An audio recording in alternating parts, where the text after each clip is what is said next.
Unit area watt पर metre square मध्ये मोजलं जातं. तर काय प्रायमरी सोर्स ऑफ एनर्जी हे काय असं सांगण्याची गरज नाही, माहिती आहे सगळ्यांना. जी लाईफ एक्झिस्ट करते ती सगळी सनमुळेच करते. का? ती हीट आपण कन्वर्ट करून एनर्जी मध्ये कन्वर्ट करतो. कोण कसं करतं? प्लांट्स कशी करतात? प्रायमरी सोर्स ऑफ एनर्जी कसा आहे? सनच्या रेस पानांवर पडतात, ते मग त्याचं कन्व्हर्जन करतात. कशात करतात? फोटोसिंथेसिस करतात, त्याचं खाणं बनवतात, मग तेच आपण खातो, मग आपल्यात एनर्जी येते. आपण कंबशन करतो ते खाऊन, आपण जाळतो ते.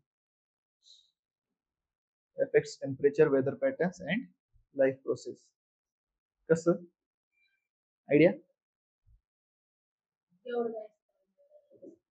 समजा